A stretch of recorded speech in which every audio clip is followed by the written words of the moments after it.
My boy, my oldest child, was so good when he was little, but something broke inside of him when he was a teenager. My wife and I always accepted, loved, and encouraged him. We pushed him to work hard and treat people with respect.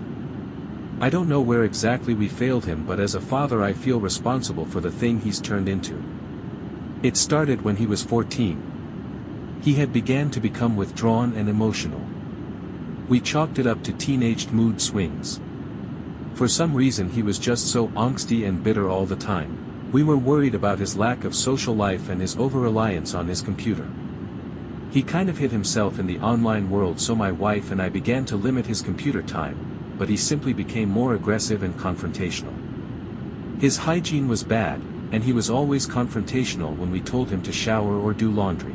His room stank horribly, and we eventually had a huge fight over it where he physically shoved my wife and called her a bitch, and eventually we got him to at least clean and air out his room regularly on the grounds that it was our house, and if he couldn't maintain his space he wouldn't be entitled to it.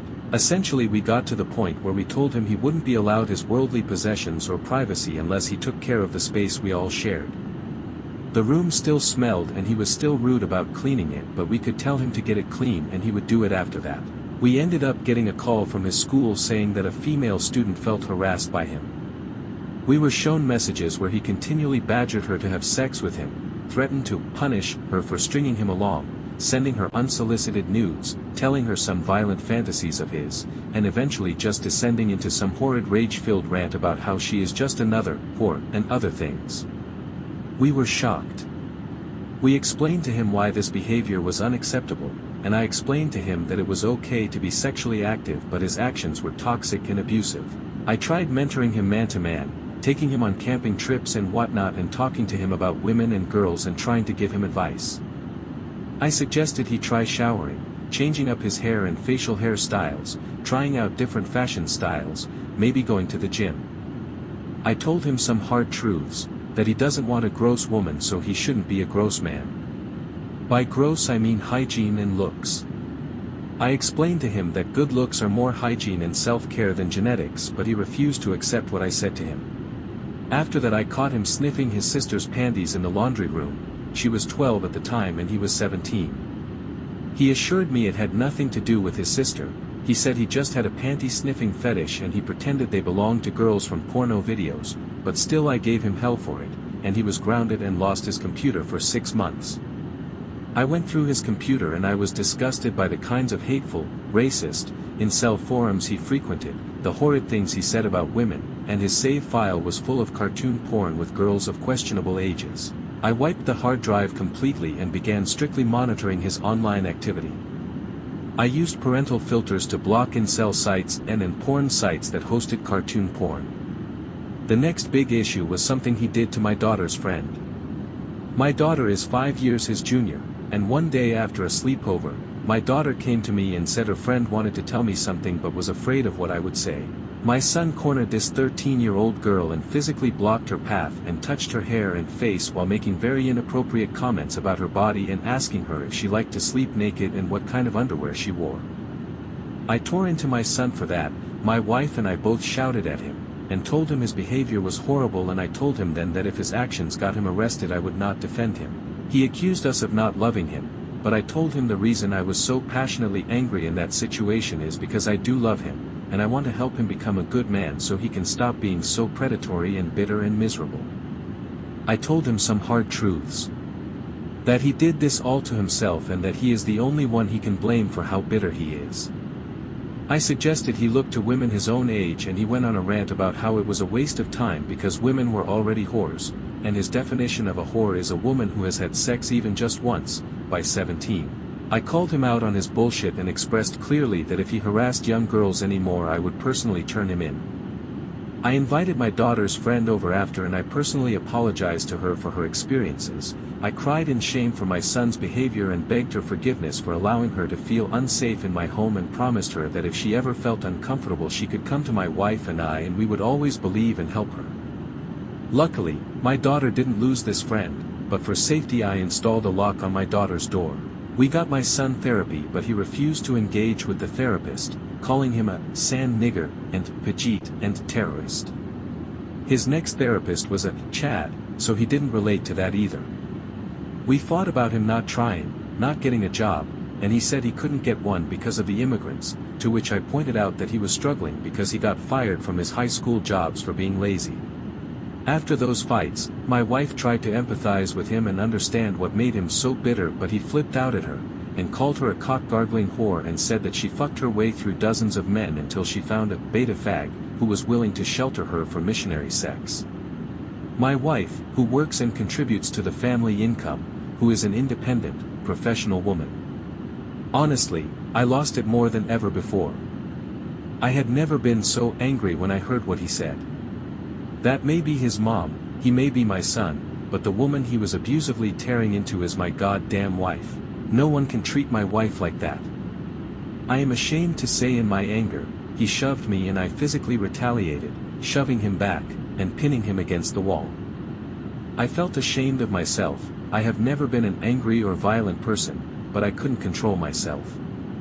I've never put my hands on either of my children in such a way in my life. I hate child abusers. But this boy was no child. He was a grown man. He was intimidated and backed down, and for a while he was peaceful.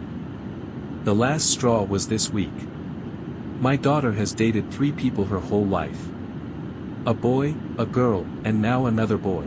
We were as open about sex with my daughter as we were with my son. We asked if she would like to have a question-free steady supply of condoms left in her bathroom drawer, and if she wanted to get on birth control.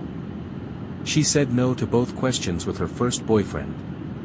She never really brought him home, but we met him at one of her recitals. When she had a girlfriend, she went over to her house all the time, and didn't want to bring her to the same house her brother lived in, a sentiment I understood. But her most recent boyfriend has a lot going on behind the scenes in his family. He's a nice boy, but his mom is a single mom of 4 and they struggle. This boy started coming around a month after they got together.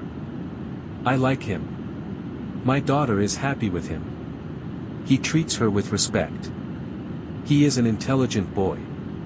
He's an absolute gentleman. He's respectful and polite in our home. He calls me sir, calls my wife ma'am. He offers to help with the cooking or dishes or cleaning while he's visiting. He talks to us. He's a bit of an amateur cook himself and brings us food all the time to say thank you for taking care of him.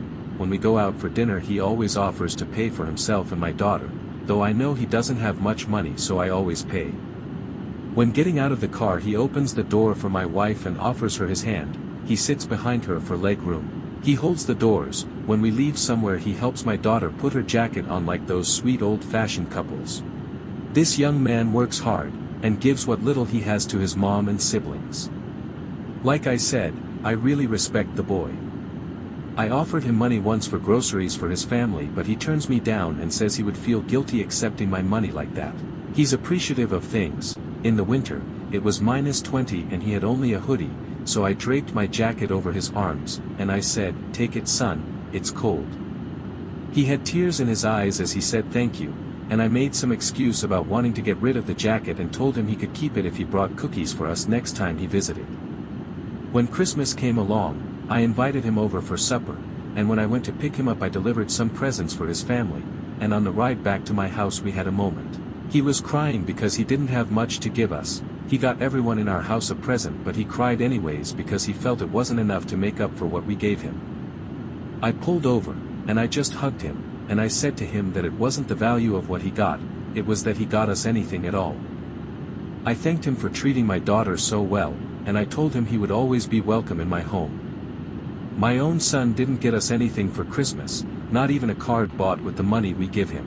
This boy got my wife and I matching wine glasses since we like to share a bottle every now and then. My son didn't eat with us. He pillaged the food table and ran away to his room alone while my daughter's boyfriend met my sister and her family and my parents and my uncle. They all told me how charming he was and how polite he was. Meanwhile, after dinner my son told my 5-year-old nephew, "Fuck off, faggot," for asking to play a game with him. A man over 20 years old. Last week, my wife and I went out for an evening to ourselves. We went to dinner, then we went to an upscale bar to play some pool, then we went home. When I walked in the door, the kids were screaming at each other. I came in to see my son and my daughter's boyfriend fighting. The boyfriend was just pushing my son back and trying to redirect him. My son was throwing punches and charging him. My daughter was crying and sitting against the wall clutching her face. I got between them and pushed them apart, and demanded to know what was happening. My son went on a tirade about how he found birth control pills and heard "whore" sounds from her room, so he kicked open her door and discovered them having sex. He said he couldn't believe his own sister would be a nigger's whore, and called the poor boy a monkey and other things. My wife got my daughter and her boyfriend out of there, and I yelled at my son for how he was acting. Eventually I got nowhere with him, so I made him wait in his room. I went to talk to my daughter. I apologized to her boyfriend, crying as I did, telling him that I hope he could forgive me for letting this happen. He said he was sorry for getting violent, but that he only did it because my son hit her. My daughter cried and said he was a psycho and threatened to rape her, and that he admitted to ejaculating on her toothbrush and hairbrush. I charged into his room, and I said firmly that he should pack his bags and leave. I told him I would pay to have his things sent to him, wherever he went, but that he was leaving tomorrow. My wife stayed at my sister's, and my daughter and her boyfriend spent the next few nights at his place. The next day I practically threw my son out of the house kicking and screaming. I took his key back and changed the alarm codes and garage door code. A day later I had a message requesting some of his things, mostly his gaming stuff, be delivered to some strange apartment block I didn't recognize a couple of towns over. A college-aged man buzzed me in and I delivered the stuff. I didn't see my son. My wife and I then went through his room. My daughter's boyfriend came over and helped me move his furniture to the garage. We threw out his mattress and some other more gross and smelly things, and we took out the carpet to be replaced. Hidden in the closet was a treasure trove of my daughter's underwear, so saturated with old, moldy semen that they were as hard as bricks. The unnerving part was that there were a few pairs my daughter was adamant didn't belong to her. And they were too small for my wife. It was possible he stole them from my nieces. There was a sketchbook containing graphic drawings of my son violently raping different women and keeping little girls chained up in some kind of sex dungeon. I went through his old phone that was still working, and all his photos were screenshots of my nieces and their friends in their bikinis, lots of cartoon porn, lots of red pill and incel and Trump memes. He still had Messenger, so I checked his messages. Most of them were just him trying to harass women and underage girls. I checked his email and, much to my disgust, he stole private photos of my wife from her phone, and he was selling them. Today, I went to the police with everything and told them everything. I gave my baby boy everything. I don't know why he went down this road, but I'm just so sorry I failed him. I don't know what the police will do, but I hope they stop him before he hurts someone else. The sad thing is, yesterday, once it was all over and settled, yesterday we had a wonderful day. One of the happiest we have ever had.